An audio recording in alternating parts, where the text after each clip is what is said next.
नमस्कार दोस्तों, स्वागत है आपका मेरे YouTube चैनल पर। यहाँ हम बात करेंगे परी साधना की, जो कि किस प्रकार से एक साधक को अनुभव हुआ उनकी एक दिन की मात्र परी साधना में।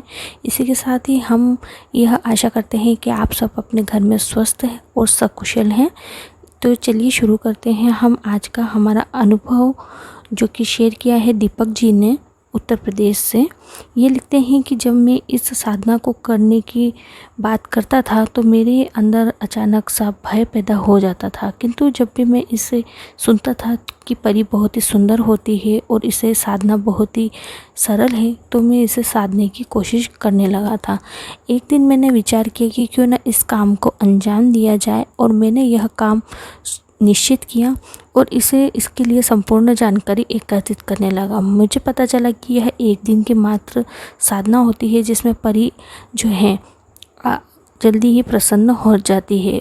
इसके साथ ही मुझे इस बात का पूरा ज्ञान हो चुका था कि इसके साथ ही मुझे कुछ डरावने अनुभवों का सामना भी करना पड़ेगा, और उसके लिए मैं तैयार था।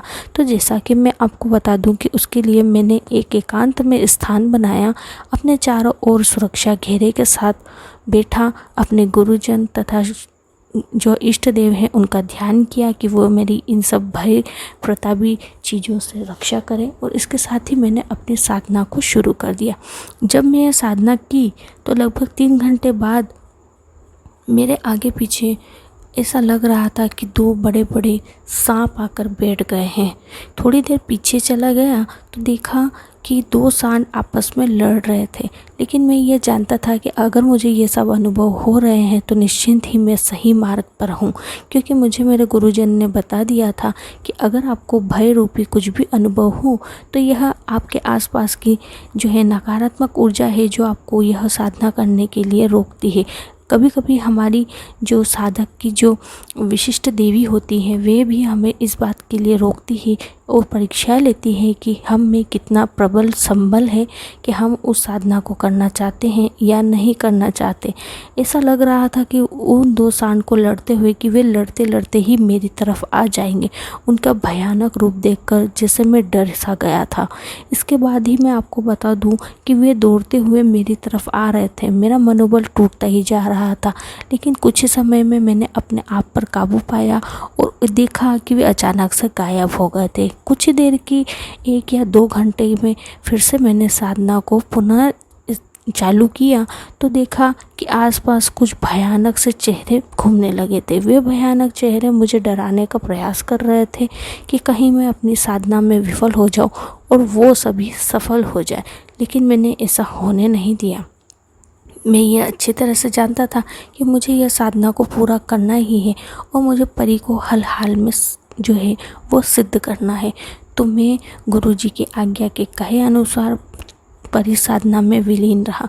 कम से कम 3 से 4 घंटे और मुझे लगे और सुबह के 4 बज चुके थे। मैं बता दूं कि मैं रात्रि 10 बजे से बैठा था कि सुबह के मुझे 4 बज चुके थे। तब तक मुझे डरावने से डरावने अनुभवों का आभास हो चुका था। मैंने फिर भी हार ना मानी, और मुझे ये पता था कि मैं जब सुरक्षा घेरे के अंदर हूँ तो मेरा कोई भी बाल भी भागा नहीं कर सकता। जब मैंने थोड़ा और समय के लिए अपने उस चक्र से ध्यान हटाकर अपनी उस साधना में लगाया तो थोड़ी ही देर में एक रूपवती स्त्री मेरे समक्ष मुझे धुंधली प्रतीत हो रही थी। कुछ धुंधला धुंधला सा आकार था। मेरे गुरुजी इस बात की अनुमति नहीं देते हैं कि मैं उन जो परी है उनके रूप का वर्णन करूं। बस मैं इतना बता देना चाहता हूं कि वह स्त्री इस दुनिया की सबसे सुंदर स्त्री थी जिसे मैंने देखा था। वे अब मेरी मदद करती हैं। कुछ दुखियारे जिनके पास कुछ समस्याएं होती हैं और जो मेरे पास आते हैं, वह उन्हें सुलझाने में मुझे मदद करती है, मेरी हर समस्या का निवारण बता देती है। और मैं आपको इतना बता दूं कि मैं उन चीज़ों के लिए कोई भी शुल्क नहीं लेता हूं, क्योंकि मुझे यह बताया गया था कि जब भी मैंने अगर किसी से शुल्क लिया तो वो मेरे पास से चली जाएगी। इसीलिए गुरु माँ, मैं आपको यही बताना चाहता हूँ कि ये सब सच बातें हैं। मैं भी पहले इन सब चीज़ों पर विश्वास नहीं करता था, किंतु जब मैंने खुद ने ही यह निर्णय लिया और साधना की तो जाना कि ये सब बातें उतनी ही सच है जितने कि भगवान सच है। इसी के साथ मैं अपना अनुभव आपसे शेयर कर रहा हूँ। आप यथाकथित इसे अपने चैनल पर ज़रूर शेयर करें ताकि लोगों का मनोबल बढ़े, लोग अपनी संस्कृति को पहचानें और इन सब चीज़ों को व्यर्थ न मानकर इनमें अपनी रुचि दिखाएं। तो देखा आपने।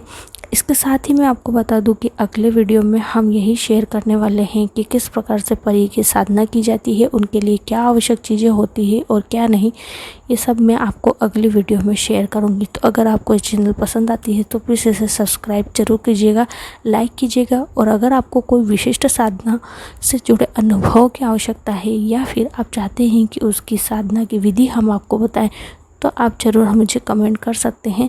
यदि आप अपना अनुभव शेयर करना चाहते हैं तो मैंने डिस्क्रिप्शन में अपना ईमेल एड्रेस दिया हुआ है, आप मुझसे वहाँ कांटेक्ट कर सकते हैं। जय गुरुदेव।